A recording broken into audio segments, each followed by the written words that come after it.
You have the right to remain silent. Anything you say can and will be used against you in a court of law. You have a right to an attorney prior to or during any question. If you can't afford one, the court will appoint one for you. Do you understand your rights? When the wolf is at your door, your running's over, that's for sure. He already knows all about you. Cut you down, no matter by you. Now you better walk the line. Real life,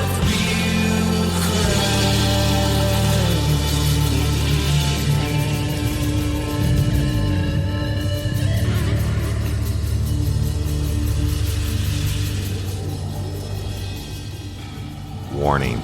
This episode of Real Life, Real Crime, the podcast, may contain descriptions of acts of violence or that of a sexual nature and should be for people that are 18 years or older. Heed my warning, people. I do not get the facts of these cases off of the internet or from some television show.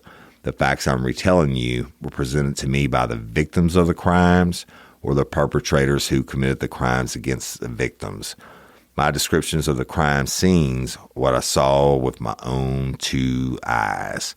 If you're going to get offended, please turn this podcast off now. Thank you. Hello, everybody, and welcome to this episode of Real Life, Real Crime, the podcast. As always, I'm your host, Woody Overton. And we are continuing the State versus Scott Peterson in the heart of the trial, y'all. And there's a lot of Scorched stuff coming up, right? That's why I entitled this series Scorched. And so it should be around the third week of October. Cooler weather, hun season, all that good shit. Favorite time of the year, football. More importantly, November 1st, Friday, November 1st, hashtag Justice for, and I'll give you the name. I'm pre-recording this, y'all, so I'll give you the name at a closer date. Again, I don't want those people to know that we're coming after them. So, and a lot of other changes coming to Real Life, Real Crime in general, bringing it back old school, bringing back Woody Overton. So let's get into today's episode. Unless you left you last, we were talking about Detective Brocchini's testimony. Well, something happened. And on Wednesday, the 23rd of June, 2004, they call everybody into the courtroom. The judge is there, the lawyers are there, and guess what? The jury is there. Sans one member, jury number 5, who has now been kicked off the jury. And this is Scorched. This is one of the first of numerous ones I'm going to tell you about, and I'll tell you why they were kicked off later. But it's just absolutely. I understand them not wanting to give a mistrial because you're too far in, and you spent all this money, and we're up to witness 38 or something like that, and. Yeah, they're spending millions of dollars on this trial. And I'm not talking about lawyers' fees. Prosecution side and judge side and court reporters and stuff like that. But I'm talking about, having these jurors there for all this time and bringing in all these witnesses and paying all this money. But ultimately, Scott Peterson is on trial for his life, right, for the murder of Laci and the unborn baby Connor. But bring you to that morning in the courtroom. And I'm going to read you exactly what the judge said.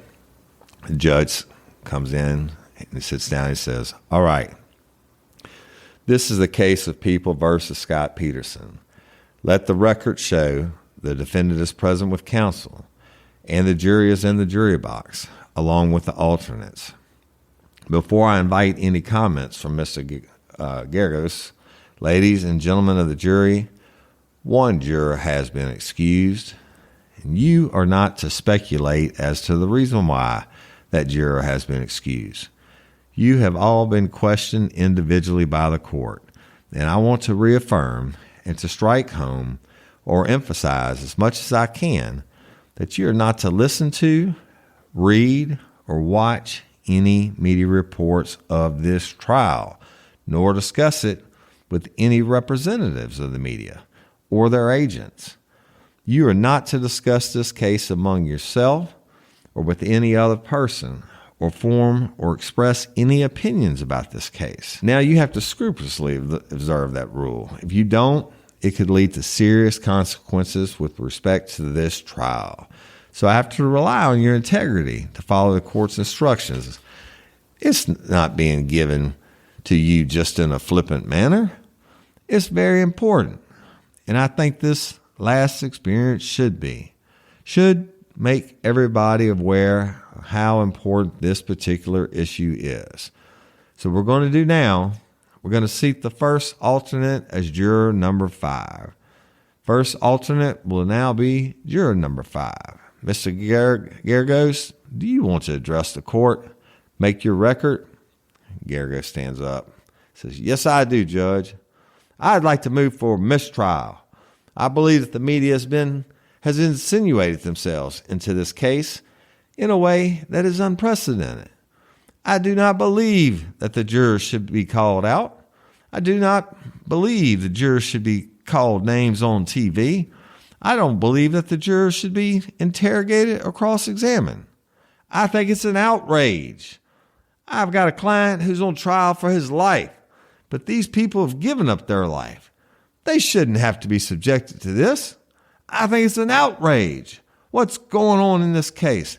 I think the media has insinuated themselves into this case in a way that is unconscionable. I object in the strongest terms and move for a mistrial." Judge says, "All right, motion for mistrial is denied. I think that the media is here. We have to live with the media. They do what they do. We have to do what we have to do. So that's the way it is." Geragos says, "The problem is that the media is choosing off jurors, and I think that's outrageous." Well, denied, right? And then it's a lot of drama in that, y'all. When I told you about you can't talk to anyone and all that, I mean, the shit, that's very strict rules for obvious reasons, because on appeal, they can say, this person was influenced because they knew a family member. This person's influenced because they talked to the media, or just fucking slew of reasons. And that's Scorched. Now, it's not unheard of. Jurors do get dismissed because some people are just fucking stupid and can't follow rules, right? All right, let's move on with the trial. So they recall the witness number 48, Detective Alan Brocchini of the Modesto PD. Now, Geragos begins his cross, and there's obvious tension between him and Brocchini, and they can't even be civil to each other, like they're snapping at each other. And Brocchini refused to look at Geragos, and he's keeping his eyes intently on the jury. Now, remember this. I told you Chief Kearney Foster is the one that taught me in my very first murder trial I ever watched, and he testified, and he kept, every time the defense attorney would ask him a question, he would turn and look at the jury and answer, right? And I would do it. I'd use it at every trial from that point on, because it's very dramatic. And even to the point of one of the trials where I kept looking at the jury, and the defendant in the middle of court grabs the defense attorney, and says, "Make him quit looking at the jury. Make him quit looking at the jury. And make him quit pointing at me," right? So it's a very effective thing. And obviously Brocchini had a little bit of courtroom time, and Geragos can't stand that. So Geragos asked him, said, "Why won't you look at me when I ask you questions?" And now Destasio, the prosecutor, objected. And the judge said that Brocchini could look wherever he wanted, right? Free fucking country. No rules on that in the courtroom. However, after only a few questions, Judge DeLucci says, "Look, we're going to recess for a lunch break. and because both sides need to calm down. Right now, listen. Every time a defense attorney would cross-examine me, I'd give him hell. I'd be a smart ass. To one time in federal court, the judge actually got on to me. But it's a very effective thing. You want to show contempt for Scott Peterson. You want to show contempt for Garagos and all that. And the judge's like, look, we're going to call a lunch break and y'all need to chill the fuck out. So they come back after lunch and Garagos is at it again, right? And Brocchini this time he was a lot more cooperative, and I guess the prosecution was like, hey, you don't have to be a dick, just answer the questions, they're bad enough, right? And he's answering the questions, and he would at least occasionally look at Garagos this time, where before he wouldn't look at him at all. And Garagos started by going through the taped December 24th interview point by point. And his message to the jury was pretty consistent. It was what Scott told Brocchini proved to be true, either through receipts or witnesses or videos. And here's a couple points that were made. Garagos called attention to the beginning of the video and asked what Scott was looking at on the table. Detective Brocchini didn't know. And Garagos informed the court that it was pictures of Laci. Now, why did Brocchini order the videos for the Martha Stewart show for both the 23rd and the 24th when he already knew from interviewing a lady, Margarita Nava, and Ron Prater, that Scott was not at home on the 23rd when the show aired? And law enforcement interviewed the two fishermen that Scott said saw him at the marina on the 24th, and Brocchini said it was suspicious that Scott and Laci said Laci was wearing the same clothes on the 24th that she wore on the 23rd, and that he said the Martha Stewart show was about Moraine. But when he viewed the show, he didn't notice the mention of rain. That was a huge fuck up. And now, remember in his opening, Garagos he said, I'm going to disprove everything, right? And they got it wrong. I don't know how the fuck you missed that. I mean, you got... When the defendant gives you that initial statement, you got to prove or disprove every part of it. So the Scorched, Brocchini didn't do his job on that, and the prosecution ultimately got punched in the mouth by it, right? So moving on to June Thursday, the 24th of 2004. And the Brocchini still on the stand. Detective Alan Brocchini, Modesto PD witness number 48. Now, in his opening statement, Garagos said he would prove that two police officers lied. Now, listen, y'all, that's a huge ballsy statement, because if you can prove that, it's Scorched, right? If they truly did lie, your whole case is fucked. And if you can't believe one thing, then you can't believe anything. So, and Garagos made good on that promise on this day, as Brocchini admitted that he excised from his report a conversation he had with Peggy O'Donnell, who's the owner of the shop next door to Scott's Trade Corp's warehouse. Now, O'Donnell had told Brocchini that she saw Laci at the warehouse on December the 23rd, the day before Laci disappeared. Laci had gone to her place of business to use the bathroom. Now, going through law enforcement photos of the warehouse, Garagos emphasized that Laci could not have known the bathroom was blocked by fertilizer products and not have seen the boat, because they were all in the same room, y'all. Garagos didn't end there. He introduced in the testimony a dinner date Scott and Laci had with the Milligis about 3 weeks before Thanksgiving. And at that dinner, Scott talked about a boat. And Detective Brocchini knew of this too, but he just fucking left it out. And I guess he didn't think it was going to come back. But Garagos and his people were on point, and they were ready for it. Now, of course, this provides the defense with a reasonable explanation for the hair and the pliers, which were found in the boat. If Laci was in the warehouse, even in the boat, which Garagos suggested, it's a new boat and you own it. Of course, she's going to climb up and sit in it. But then, if she was, then the hair has a good reason to be there. And Garagos carefully reviewed the testimony at the preliminary hearing about the single hair that became two hairs, and appears to be setting Brocchini up for planting evidence accusation. Now, I don't believe Detective Brocchini planted evidence. I'm sure it's happened before, but I don't believe he did so in this case. But guess what? If he fucking just would have admitted that he knew that Laci had been there on the 23rd, and he knew that, Laci was saying, hey, our bathroom's blocked in the warehouse because of the stuff and all, and the boat, then, why fucking not say that, right? It was the truth.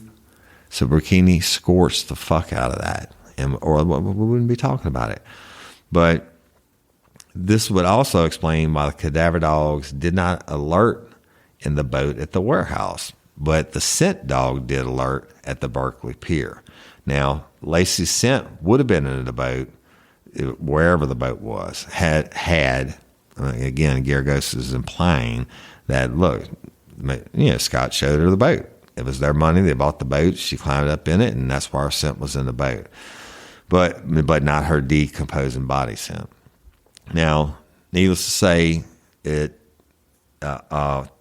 totally takes out the prosecution's claim that Laci did not know about the boat. That's Scorched, y'all.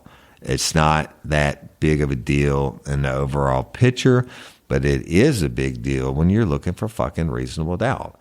Now, Garagos fucking does more damage to the prosecution's case by calling attention to Detective Brocchini's shitty handling of two eyewitnesses that said they saw Laci and Mackenzie the morning of the 24th.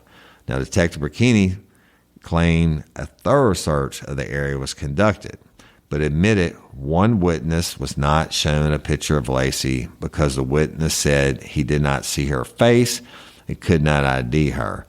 When he asked if he showed the witness a picture of Mackenzie, Brocchini says no. Come on, man. Even if they say they can't ID them, we've had cases where they say that and you show them a photo lineup and they fucking pick them out. But the dog, show them a picture of the dog. All the other witnesses that they found saying they saw Laci with Mackenzie in the park and he didn't do it. Scorched Brocchini. It's just fucking stupid. And all these things, all these little Scorched things I'm telling you about, put them together. It fucking brings reasonable doubt, but moving forward. So on Monday, the 28th of June of 2004, we are back in the judge's chamber. Now, look, you don't want to go in the judge's chamber for any reason, all right? Because, somebody's going to get their ass handed to them. And this was what happened again on this day. And the court began. The judges said, I want them in chamber meeting. And the attorneys and the judge go in for the meeting. And the judge returns to the courtroom. Now, the jury's not in there, y'all, for this because he's got to make a ruling on whatever they just had the in-chamber meeting about. So the jury's not in. So the judge delivers a strongly worded sermon to the Modesto Police Department for its violation of the other Judge Girolami's gag order over the weekend. All right. Now, I'm going to tell you what was discussed, and it's all fucking stupid Scorched. So, some of the things that were discussed at the in-camera hearing, which is sealed, y'all, in the judge chamber, is the issue of the Modesto Police Department making at least making a comment or press release with respect to Detective Brocchini's testimony, which occurred the last week, like I just told y'all. The judge says, now I understand we have Captain Aji here. Captain, where are you? Do you want to step up here, please, sir? I'm not picking on you, but you're going to be the messenger, okay? I have Judge Girolami's protective order here. It's very clear. It says, without reading it in great detail, it says, for any law enforcement employee or any agency involved in this case, not making any comments. It goes on to say, making any statement outside of court as to the nature, substance, or effect of any statements or testimony that have been given. You can't do it. My understanding is that no matter how it came out, it was attributed to the Modesto Police Department. And I'm telling you that this has to stop. So you are my delegate. You go tell the chief that he's going to have to sit on his folks. And if any of this, if there is any further press conferences from the Modesto Police Department making any comments about this case, there's going to be trouble, okay? I'm not a policeman. I don't mean that in the same way that you're talking about. I'm here as a judge trying this case. I don't want to spend hours trying to discipline other institutions that are involved in this case with respect to these orders. I think they should be listened to, adhered to, most of all by law enforcement, okay? So you could express my sentiments to Chief Wisden and your public information officers that this is going to have to stop, and any other officers that are involved. And if it doesn't stop, then I'll have to do something about it, okay? In that regard, I want to reaffirm that this order was made to people like this, nor any attorney. It is the order of this court. This is Judge Girolami's order, that no attorneys connected with this case as prosecutor or defense counsel, nor any other attorneys working in those offices, nor their agents, staff, or experts, nor any judicial officers or court employees, nor any law enforcement employee, or any agency involved in this case, nor any person subpoenaed or expected to testify in this matter shall do any of the following. And it's also set forth. Now, this applies to any subpoenaed witnesses. This applies to anybody who's been subpoenaed as a witness in this case, including parents, anybody. They are under the auspices of this gag order. And if worse comes to worse, I'm going to have to enforce it. Now, everybody should be well advised because, like I said, I'm here to try this case, not to police everybody. And I don't like to do it. But if my hand is pushed, I will do it. So, Captain, thank you very much, and I hope you express my sentiments to the Modesto Police Department. And Captain Ozzie says, I understand. So, another Scorched thing, y'all. They made the Modesto Police Department makes a statement to the press over the weekend, and it wasn't supposed to be done. This dude's on trial for his life, and I think he's a shitbag, no doubt about it. But why let the evidence speak for itself? Why do you have to go and do something fucking stupid against a judge's order that could cause a mistrial? So then they recall prosecution witness number 48, Detective Alan Brocchini of the Modesto Police Department. Again, I'm just going to give you some highlights of this testimony. Basically, one of the biggest ones is what is missing from Detective Brocchini's reports is documentation that he asked Scott if he had a girlfriend on December 24th, and Scott denied it. And as much as he wanted the jury and the spectators to believe that he really did ask Scott that question and that Scott really did lie, it wasn't in the reports. And what I tell y'all, if you don't write it down, it didn't fucking happen. You can't go into court and just say, oh, as a cop, and say, oh, yeah, this happened too. If you didn't write it down, motherfucker, it didn't happen. So Garagos skillfully noted the great detail about everything else in Brocchini's report, and yet no mention of him asking Scott, did he have a girlfriend? All right.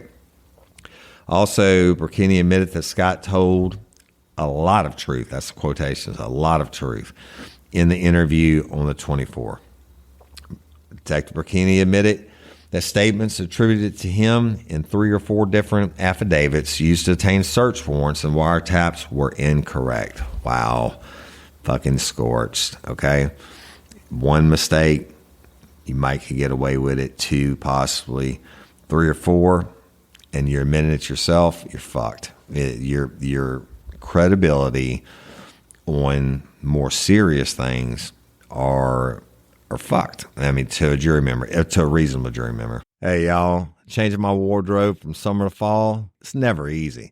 Luckily, Quince offers timeless and high-quality items I adore, ensuring my wardrobe stays fresh and I don't blow my budget. And there's nothing easier than going to Quince and choosing these high-quality items, like cashmere sweaters from $50, pants for every occasion, washable silk tops, and so much more. The best part? All Quince items are priced 50 to 80% less than similar brands. By partnering directly with top factories, Quince cuts out the cost of the middleman and passes the savings on to us. And Quince only works with factories that use safe, ethical, and responsible manufacturing practices and premium fabrics and finishes, and I love that. I got the stainless steel Link Apple Watch band for $59.90. It's heavy duty, it's awesome, and it's like $100 less than I could find anywhere else. And I also got a 100% organic cotton fisherman quarter zip up sweater. The color is alabaster. Man, I can't wait to wear that this fall. And Cindy got the Mongolian cashmere boat neck sweater in heather gray. And I'm telling you, these are classic pieces at a fraction of the price. Make switching seasons a breeze with Quince's high-quality closet essentials. Go to quince.com/RLRC for free shipping on your order and 365-day returns.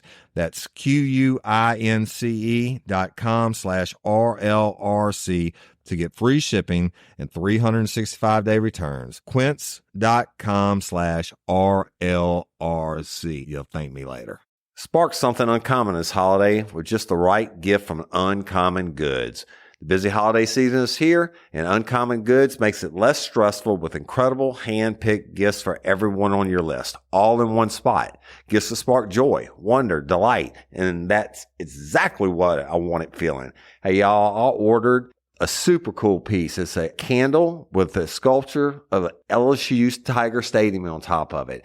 And each officially licensed laser cut wooden replica features up to 4 layers of detail, creating a bird's eye view of a specific football field, seating section, and more. And every label includes your stadium's name, the team's logo, and school location. And it has a coconut, soy, vegan wax infused with sandalwood smell that creates tailgates and touchdown scent profile, reminiscent of game day.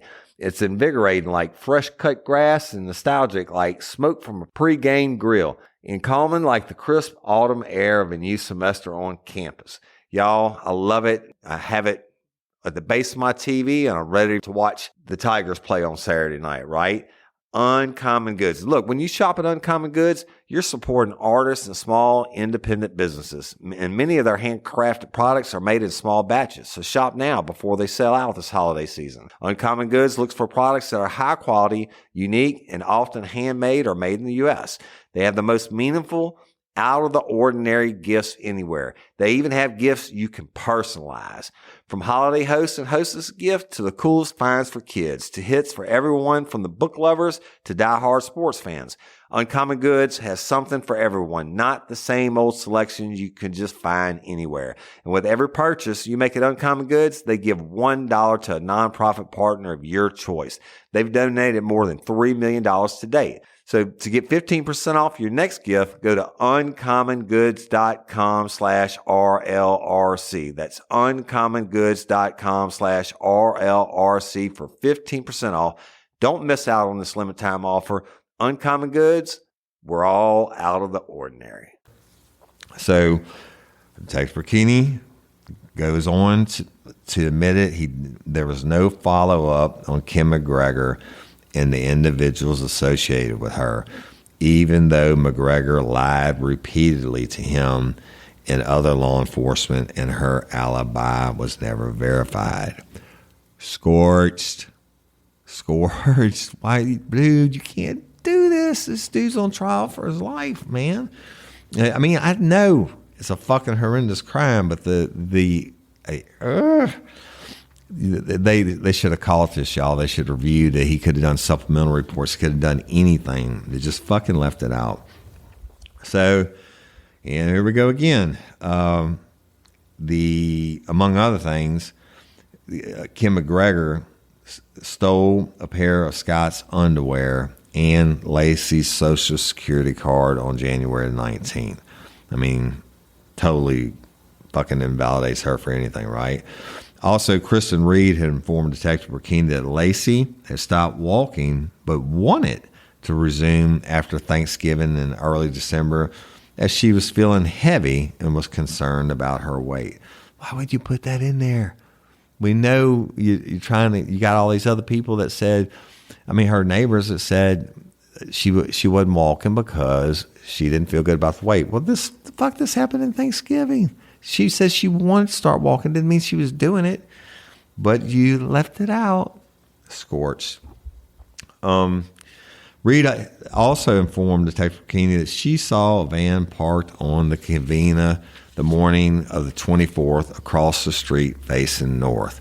That's huge, y'all. The Medina house where the safe was. I told you numerous times.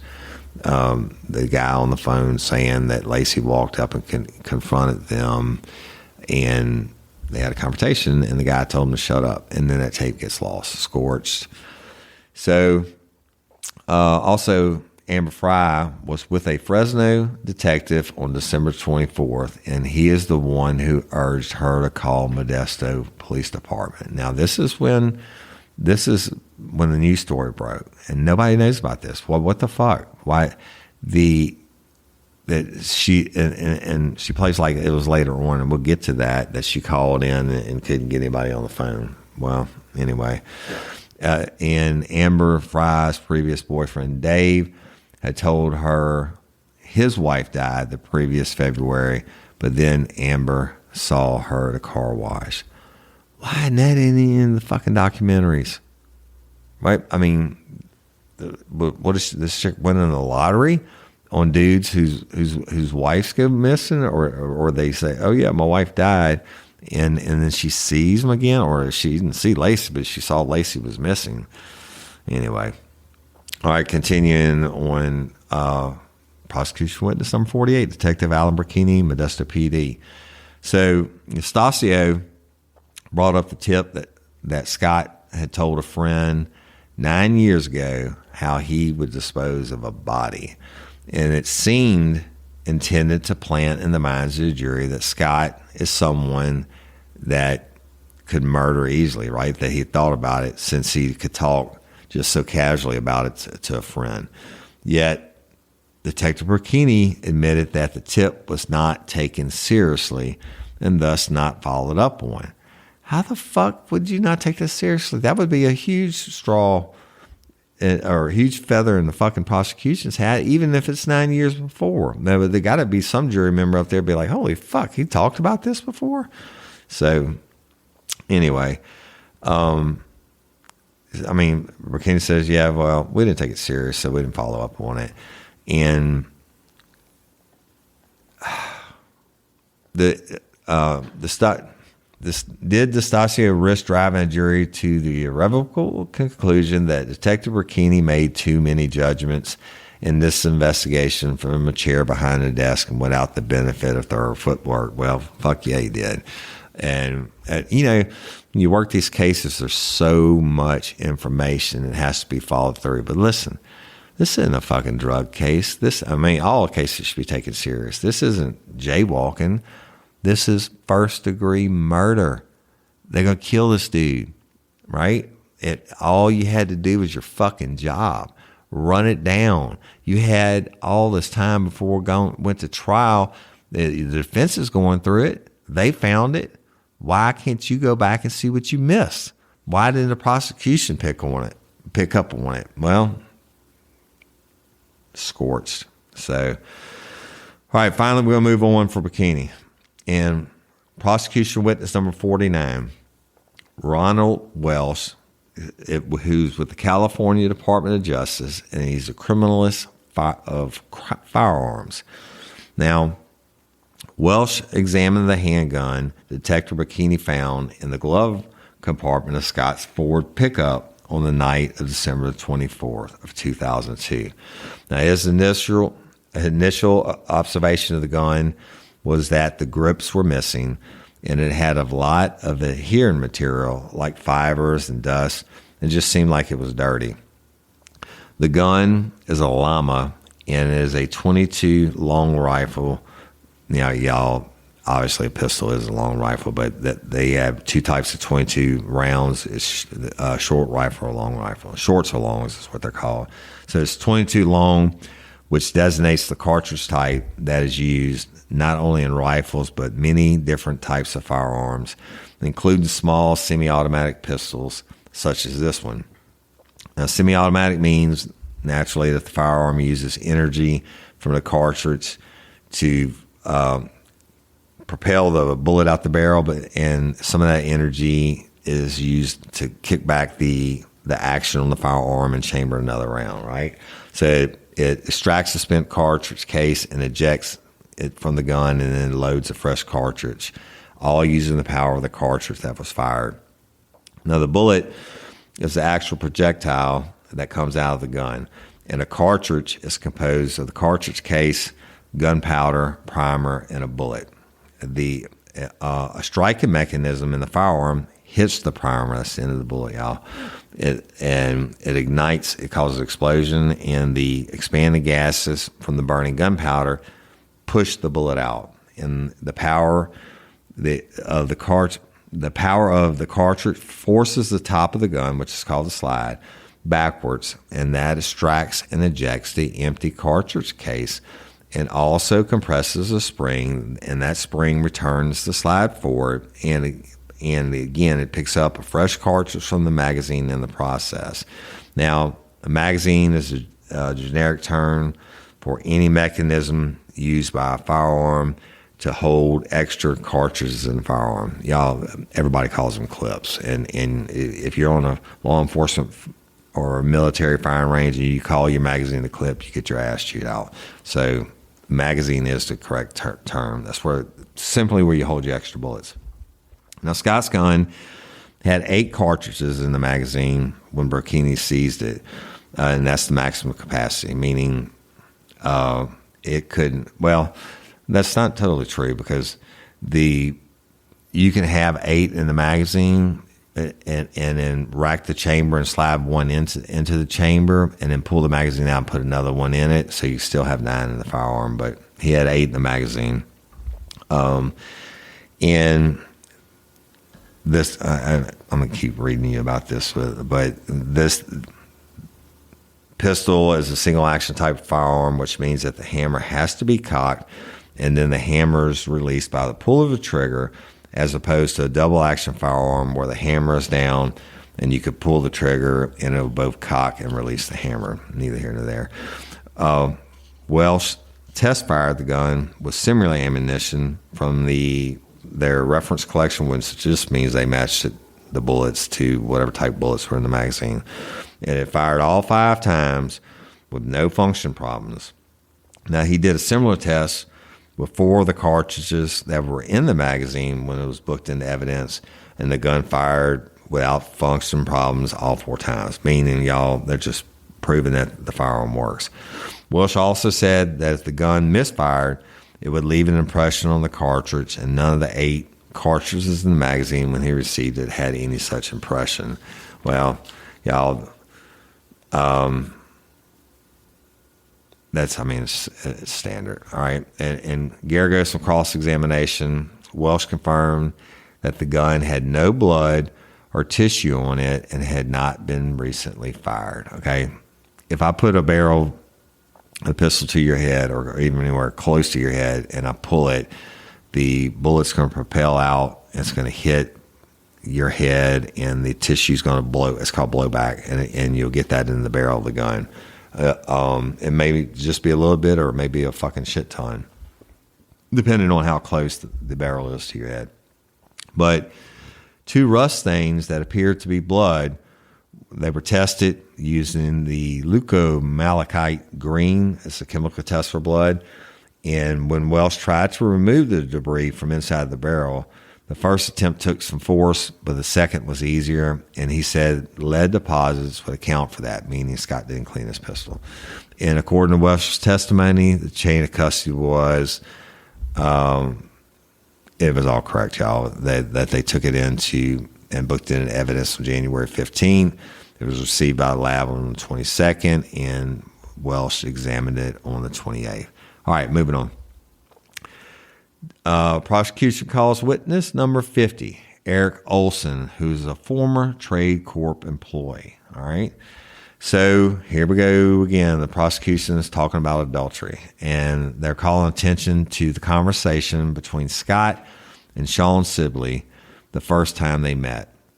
Now, Scott and Eric Olson, who's his employee, had gone to the trade show in Anaheim together. And Eric knew Sean from a previous employment. He also knew David Fernandez, and they set up a dinner for the four of them, which was Scott, Eric, David, and Sean. And so David and Sean could meet. Now, Scott and Sean became involved in a steamy sex position conversation, if you will, that both Eric and David said that it made them feel uncomfortable. I don't know. I mean, whatever. So Eric is the one Sean called on December the 2nd to find out that Scott was married. And remember, Sean was the female. He said he did not want to become involved, and he told her she'd have to talk to Scott about it. Now, the defense got Eric to say that Scott admitted he had made a mistake and done something stupid with his conversation with Sean. And Eric also testified that he was at the warehouse at the end of November or the 1st of December, but the boat was not there. Well, that's not really a big fucking deal because we know he didn't buy it to that later in the first week of December. But moving on, he noted a partial bag of cement and some old dried cement patches on the flatbed trailer, like someone had been working with cement on the trailer. And that would seem to take away the prosecution's claim that cement on the flatbed trailer was related to the making of the anchors for weighting down Laci's body, and because Scott hadn't even bought the boat yet, right? Okay, score another one for the fucking for the defense. Scorched. You what? If you knew that was in there and the dude could testify to that, why fucking bring the cement up at all? I mean, it's a warehouse. I don't know. Moving on. Prosecution witness number 51, David Fernandez. Now, Fernandez attended the same convention in Anaheim where Scott first met Sean Sibley, and he told about the sexual nature of their conversation at the dinner, and that Scott seemed to be trying to find out how committed Sean was to her fiance. Well, I'm pretty sure Sean's fiance is mad as fuck when she found out about the sex conversation that Sean was having with Scott, right? But whatever. Ultimately, she would tell Scott, "Hey, I'm not going to bang you. I'm committed. I got a fiance." All right, so moving on to Wednesday, the 30th of June.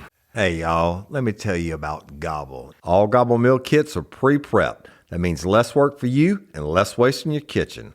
Their meal kits include everything you need so you can save time at the store or just skip that trip entirely. I got the box in and I had 3 different meals. I had a Kung Pao chicken, crispy fish tacos, and a beef bourguignon, however you say it. But let me tell you about the classic beef bourguignon. Look, it came with beef pot roast and a beef broth concentrate, red wine demi-glace, cremini mushrooms, cipollone onions, mashed potatoes, baby carrots, and rosemary thyme butter. It was so easy to make. Literally like 15 minutes it took Cindy. And let me tell you something, all the dishes were fire, but this thing was like a taste explosion in my mouth. It's just unreal. We've got to spend more time together and more time doing the things we love because everything came in this one single box. right to my door. So see what a difference God will make for your household. Right now, they're offering my listeners a fantastic limited time deal. You get $120 off across 4 boxes, plus free shipping and free cookies. And let me tell you, those cookies, I ate one that was sin baked and it was delicious. Go to gobble.com/real life. That's GOBBLE.com/real life for $120 off your first 4 boxes. This offer is not available on the home site, so don't miss out. This is genius. It's taste explosions in your mouth like you never had. Hey ladies, are you feeling overwhelmed by hormonal changes? Well, you're definitely not alone. There are more than 1,000 hormone disruptors living in our environment right now. It's in your food, your water, the air you breathe, the clothes you wear, your skincare products. They all mess with your hormones. Then there's the natural hormone changes your body goes through, premenopause, menopause. And while it's a natural process, it doesn't mean you have to suffer through it. The good news is you don't have to suffer through it anymore, because now you have Hormone Harmony, a formula made only with herbal ingredients that are shown to reduce hormonal symptoms in women of all ages. Hormone Harmony is not just a hormone supporting supplement, it's become a phenomenon. Women can't stop talking about it on social media. A bottle of Hormone Harmony is sold every 24 seconds. And the biggest benefit? Well, my wife says it makes her feel like her own self again. And that's what women mention over and over in the reviews. And there are over 30,000 reviews for Hormone Harmony. And for a limited time, you can get 15% off your entire first order at happymammoth.com. Just use code RLRC at checkout. That's happymammoth.com and use code RLRC for 15% off today. That's happymammoth.com and use code RLRC. 2004, and the prosecution witness called as number 52, Mike Massery, who worked with Sean Sibley. Now, Mike had applied for a job with Trade Corps, that's Scott's company, and interviewed with Scott. He was also the one who on December 6th called Sean's attention to Scott being married, and prosecution called them, and guess what? Gare goes like, fuck it, I ain't got to touch that one, right? And he didn't ask him any questions on cross. So then they call prosecution witness number 53, Sean Sibley, who is Amber Frey's friend, right? The one who introduced her to Scott Peterson. So Sibley says, hey, yep, I met Scott at the trade show in Anaheim, California on October the 24th. And she recounted the dinner conversation at night, and the conversation that continued until after 3 a.m. in the morning. And she talked about setting Scott up and Amber up. And discovery, when she found out that Scott was married, and then his denial, and then his claim that he lost his wife. And now she says she had her suspicions. And finally, she told how she and Amber had found out that Scott was married to the missing Modesto woman, Laci. And that happened during a birthday party at her house on December the 29th. And Amber had received a phone call. And Sean is the one who first called the tip line, but they didn't get a call back from the cops, right?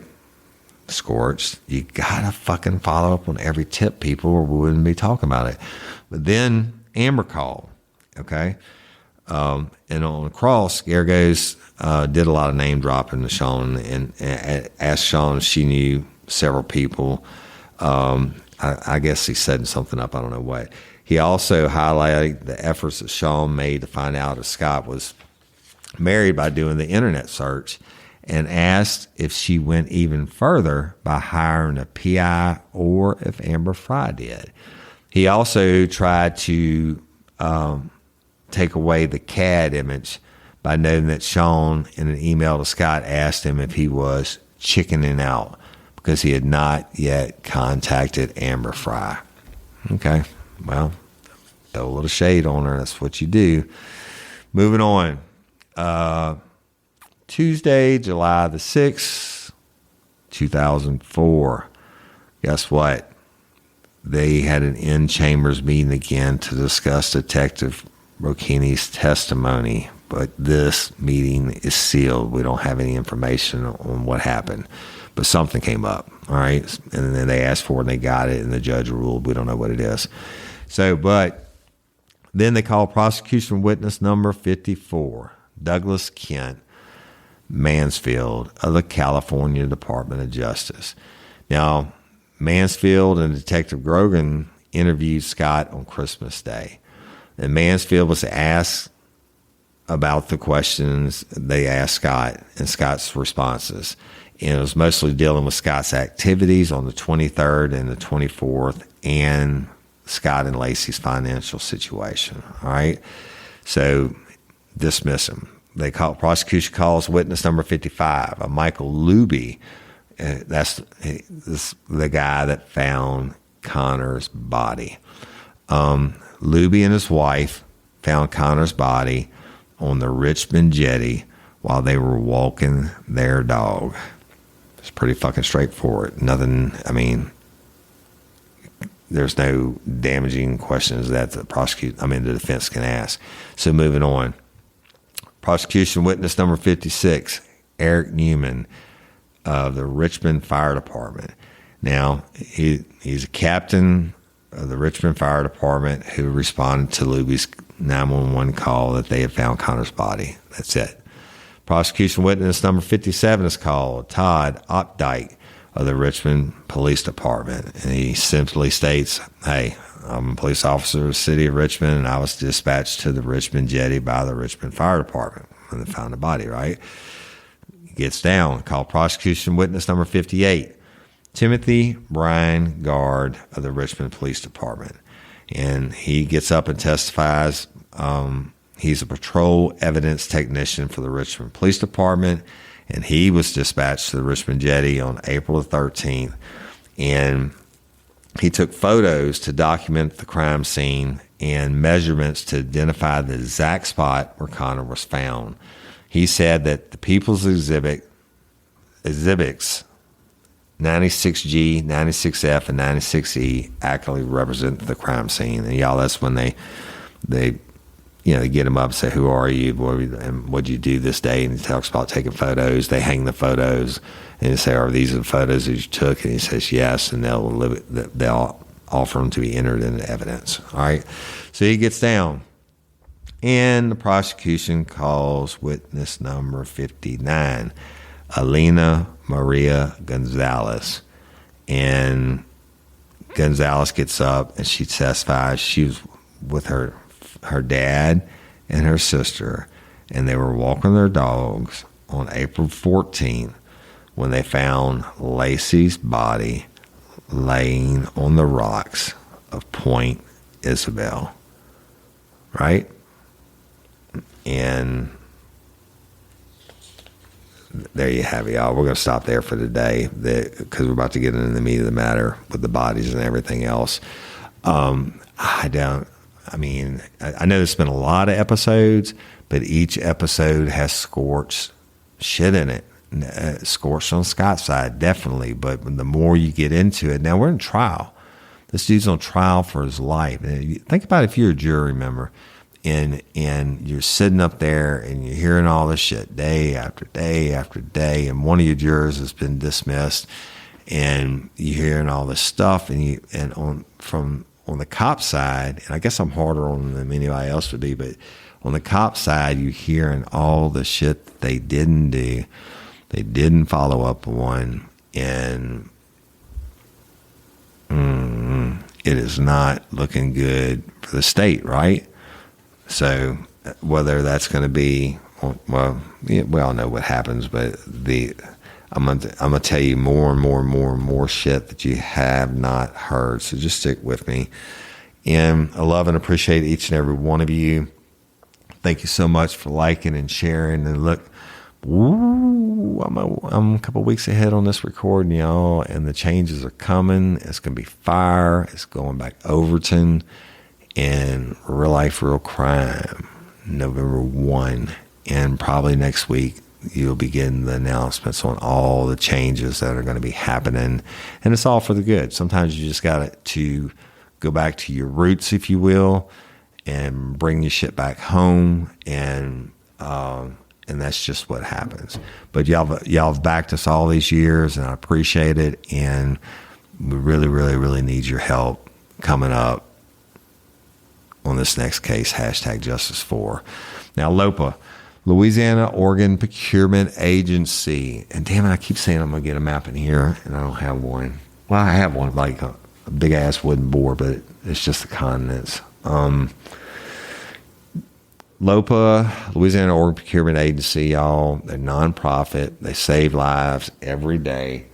They help these families that are going through these horrible times, but they also help the families of the recipients, which for them it's a beautiful time, because hopefully the organ transplant works and they're going to get to live a while longer, right? And without LOPA, more people would be dead. Let's say that, because people are dying every day waiting on organ transplants. So please go to lopa.org. You don't have to be a lifer from Louisiana. You can be a lifer from Modesto, California. And you can go to lopa.org, take a couple minutes, fill out the questionnaire, and become a hero. Save a life, right? And I'm Woody Overton, your host of Real Life, Real Crime, the podcast. And until next time, or ever, don't let me catch you down on Murder Bayou. Peace.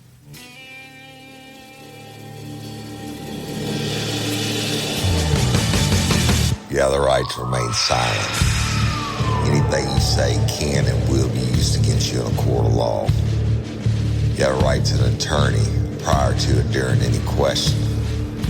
If you can't afford one, the court will appoint one for you. Do you understand your rights?